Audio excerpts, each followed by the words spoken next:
दूसरे टेस्ट मुकाबले में हमें तो हमारे बल्लेबाजों ने लूटा, इन अफ्रीका के गेंदबाजों में कहाँ दम था। बिल्कुल भाई। टीम इंडिया के बल्लेबाजों ने ऐसा बेड़ा गर्क किया इस मुकाबले में कि भाई क्या ही कहें।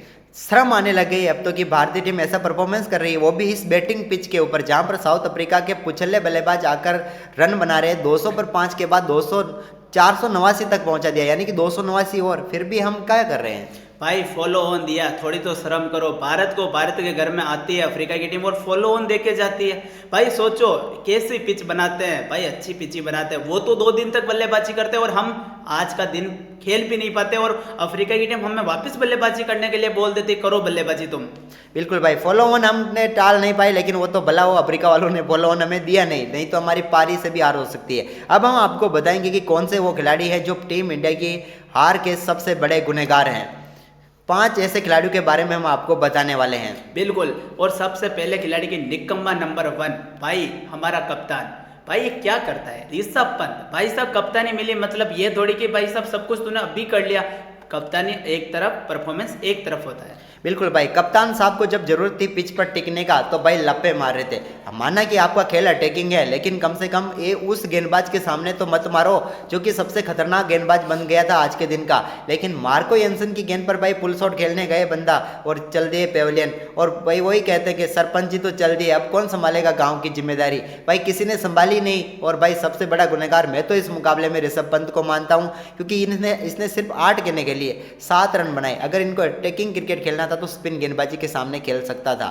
भाई अब हम बात करें दूसरे खिलाड़ी, वो हैं भाई साहब प्रभु साई सुदर्शन। वो वाशिंगटन सुंदर सही था भाई नंबर 3 पर। एक तो कुएं के अंदर तो बल्लेबाजी करता मेरा भाई, और कितनी बढ़िया बल्लेबाजी की वाशिंगटन सुंदर ने। उसके बाद तो भाई गेंदबाजी शुरू हो जाती है, और केवल एक बंदा जो अच्छी बल्लेबाजी कर रहा है उससे भारत वालों ने इतना नीचे बल्लेबाजी करने के लिए भेज रखा है। और साई सुदर्शन को भाई साहब आरती करके भाई खिलाया था, लेकिन इसने किया क्या भाई साहब, हगने के अलावा किया क्या। आईपीएल में रन बनाता है भाई के, तो साला ने बेड़ा गर्क किया है टीम इंडिया का। भाई वो कह रहे थे कि भाई कमेंटेटर सब कह रहे थे भारत का फ्यूचर है, फ्यूचर के चक्कर में भाई प्रेजेंट की मां बहन कर दी इन्होंने। भाई ये साई सुदर्शन फ्यूचर है तो भाई ऋतुराज गायकवाड़ क्या है, वो क्या फ्यूचर नहीं बन सकता है। इन दोनों को कंपेयर करके आप बताइए कौन बेस्ट प्लेयर है, आप कमेंट करिए। मेरे हिसाब से तो ऋतुराज गायकवाड़ को जगह मिलनी चाहिए नंबर 3 पर। इसके अलावा भाई एक और बल्लेबाज है सरफराज खान, उसको भी मिल सकती है, लेकिन नहीं, कौतिक को चाहिए तो सिर्फ सुदर्शन ही। सुदर्शन चाहिए तो भाई साहब कट गया ना, फिर वो कटा। तो भाई अब हम बात करते तीसरे खिलाड़ी की। भाई नाम बड़े, दर्शन तो है ही नहीं। भाई राहुल की हम बात कर रहे हैं। राहुल ने भाई साहब परफॉर्मेंस तो अच्छा करता है, टिक कर भी बल्लेबाजी करता है, सिस्टम पे तो सेट करता है, लेकिन फिर बात वहीं आ जाती है, हम तो तड़पे परदेसी। तुम अच्छी शुरुआत करने के बावजूद साई सुदर्शन को भेज देते हो। भाई टिक कर बल्लेबाजी होती है, लेकिन अच्छी स्टार्ट को लंबी पारी में तब्दील नहीं किया लोकेश राहुल ने, उसी का नतीजा हमारे हार का कारण बना। बिल्कुल भाई, अगर लोकेश राहुल चाहते तो काफ़ी शानदार बल्लेबाजी करते। वैसे बल्लेबाजी शानदार कर रहे थे, लेकिन अगर खराब गेंदों को छोड़ दे या फिर कुछ अलग प्रकार का परफॉर्मेंस करते। 63 गेंदें बंदा खेल चुका था, इसके बाद इसे बड़ी पारी खेलनी थी, लेकिन नहीं खेल पाए, और ये भारतीय टीम के लिए तीसरे सबसे बड़े गुनहगार बने आज के दिन भारतीय टीम के इस खराब परफॉर्मेंस के। तो भाई अब हम बात करें चौथे खिलाड़ी की। भाई वो खिलाड़ी है या फिर उसे डबल विकेट कीपर के तौर पर खिलाया जा रहा है, वो है ध्रुव जुरैल। भाई साहब जब इंटरनेशनल मैच नहीं था, केवल नॉर्मल मुकाबले थे, प्रैक्टिस मुकाबले थे, भाई शतक वे शतक, ले शतक, लो शतक, इधर शतक, उधर शतक, पीछे शतक, आगे शतक। और जब टीम में मौका मिला भाई इधर भी आउट, उधर भी आउट, पीछे आउट, आगे आउट। भाई साहब खाता ही नहीं खोल पा रहा है बंदा। भाई खाता खोलता तो 10 रन से पहले आउट हो जाता, नहीं खोलता तो आउट ही नहीं होता है, और रन तो फिर बनाता ही नहीं है। भाई कुल मिला के ध्रुव जुरैल ने साउथ अफ्रीका ए के खिलाफ 2 पारियों में 2 शतक लगाए थे, यानी कि भाई एक मैच की दोनों पारियों में शतक लगाकर बंदा यहाँ पर आया था। उम्मीद थी कि ये तो रन बनाएगा, पहले मैच में फ्लॉप हुआ, कोई बात नहीं। आज बैटिंग पिच पर भाई ऐसा शॉट खेलकर आउट हुआ, वो गोती भी सोच रहा होगा कि साले शॉट ये खेल रहे हैं और गाली मेरे को पड़ेगी। बिल्कुल, तो भाई अब क्या कर सकते हैं। इसके अलावा हार का जिम्मेदार गौतम गंभीर भी तो है, क्योंकि भाई अच्छे खिलाड़ियों को तो ये बाहर बिठा रखा है। भाई ऐसे खिलाड़ियों को, निकम्मा खिलाड़ियों को तो ये खिलाता है टेस्ट मुकाबला। भाई ऋतुराज गायकवाड़ की जगह बनती है, डेफिनेटली बनती है। भाई जो बंदा करुण नायर, भाई जहाँ अच्छा कर सकता था उसे डायरेक्ट बाहर भेज दिया। वो डियर क्रिकेट लिखता ही रह गया उसकी जिंदगी में। इसके अलावा भाई साहब सरफराज खान था, वो कैसे खेलता था, वो बहुत बढ़िया खेलता था, लेकिन नहीं खिलाया। तो भाई गंभीर तो सबसे बड़ा वजह है, और उससे भी बड़ा वजह है वो अजीत अगरकर जो इन सभी को सेलेक्ट करता है। इन दोनों लॉलीपॉपों की वजह से आज हमारा स्थिति, हमारे ही घर में हमें फॉलो ऑन दिया जाता है। बिल्कुल। अब इसके बाद 5वें व आखिरी खिलाड़ी की हम बात कर लेते हैं भाई नीतीश कुमार रेड्डी की।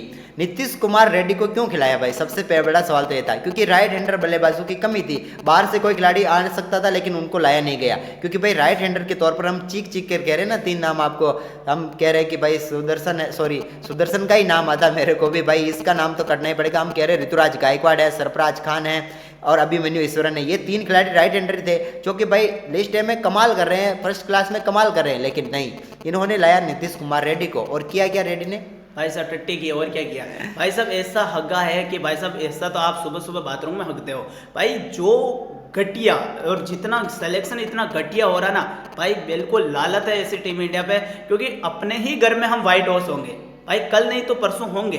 कल अफ्रीका भाई साहब तेज तरह रन बनाएगा, 400-500 रन बनाएगा, 500 रन बनाकर हम चेंज कर देंगे, अच्छा घंटा चेंज कर लेंगे। जायसवाल आउट होता ही तो भाई साहब ताश के पत्तों की तरह ऐसा बिखरे जैसे कि भाई साहब ताश के पत्ते खत्म हो गए और हमारी पारी भी खत्म हो गई। भाई सीधी सी बात यह है कि अगर मैच बचाना है तो 120 ओवर तो हमें कम से कम बल्लेबाजी करनी होगी। और भाई मुझे नहीं लगता कि ये 50-60 ओवर से ज़्यादा खेल पाएंगे जिस प्रकार से खेल रहे हैं। 120 ओवर खेलने के लिए भाई दीवार बनना पड़ता है, और इनका देखकर लग रहा है कि भाई ये 50-60 ओवर में निपटने वाली टीम है। भाई दीवार बनने के लिए दीवार जैसा खिलाड़ी का होना जरूरी है, यहाँ पर तो दीवार ही नहीं दिखती है भाई। आज करुण नायर होता तो सोचते हम कि भाई यार वो बंदा कर सकता है वो काम जो पुजारा करता था, लेकिन आज तो यहाँ कोई है ही नहीं। साई सुदर्शन खेलता है पुजारा की जगह पे, बेन का लॉलीपॉप साला करता है क्या है भाई, खाता इससे खुलता नहीं है भाई। आईपीएल के परफॉर्मेंस के आधार पर इसे टीम में जगह मिली, तो भाई आईपीएल के खिलाड़ियों को यदि तुम खिलाओगे तो भाई नतीजा तो यही रहेगा, जो मेहनत करते हैं उन्हें कभी मौका मिलता नहीं है। जैसे कि वो अपने अभिमन्यु ईश्वरन लगातार सेलेक्ट किया जा रहा था और आज स्थिति ऐसी है भाई को सेलेक्ट ही नहीं किया, बिना खिलाई सेलेक्ट नहीं किया भाई। वो डिप्रेशन में चला गया, उसके पिताजी ने कहा था कि मेरे बच्चे से अब रणजी में भी रन नहीं बन रहे, वो इतना डिप्रेस में चला गया क्योंकि भाई ये टीम में चुनते ही नहीं है। उसके बाद लगभग 21 खिलाड़ियों को खिला लिया गया है, लेकिन 5 साल से उसे टीम में जगह नहीं दी। 5 साल पहले उसे सिलेक्ट किया था, ये समझो आप टीम में, उसके बाद अब तक उसे डेब्यू का मौका नहीं मिला तो है। भाई 5 साल पहले ही क्यों दिया, उसे आज ही दे देते ना तो कम से कम मौका तो मिल जाता। ये साई सुदर्शन की औलाद को मौका मिल जाएगा, लेकिन अभिमन्यु ईश्वरन को मौका नहीं मिलेगा, ये बात है सीधी। इसके अलावा गेंदबाजी की भी थोड़ी भाई साहब तारीफ नहीं करेंगे, बुराई करेंगे, क्योंकि भाई मोहम्मद सिराज ने क्या किया है भाई, क्या किया है, कुछ नहीं किया है। विकेट मोहम्मद सिराज को कब मिला है, जब जरूरत नहीं होती है भाई, सबको विकेट मिलता है तब ये वहाँ बीच में हाथ डाल के 1 विकेट निकाल लेता है भाई। शुरुआत में विकेट लिया करो, बुमराह और तुम दोनों शुरुआत में विकेट ही नहीं लेते हो तो फिर टीम इंडिया का तेल निकल जाता है। कुलदीप यादव का कोई साथ देता नहीं है, एकमात्र कुलदीप यादव जो आज गेंदे भी बहुत बढ़िया खेल के गया, और इतनी गेंदे यदि हमारे ऊपर वाले सारे बल्लेबाज खेल के जाते तो शायद कल का दिन ही हम खेल जाते। बिल्कुल भाई, 134 गेंदे वो बंदा अकेला खेल गया और बाकी पूरी टीम का कोई बल्लेबाज 100 गेंदे ही नहीं खेल पाया, तो आप सोच सकते क्या हालत हुई। सही बात है। अब आप कमेंट करो भाई, आपके अनुसार इस टेस्ट मुकाबले को हम बचा पाएंगे या नहीं बचा पाएंगे। यदि नहीं बचा पाए, यदि हार गए, क्या हम जीत सकते हैं क्या? आप कमेंट जरूर करना।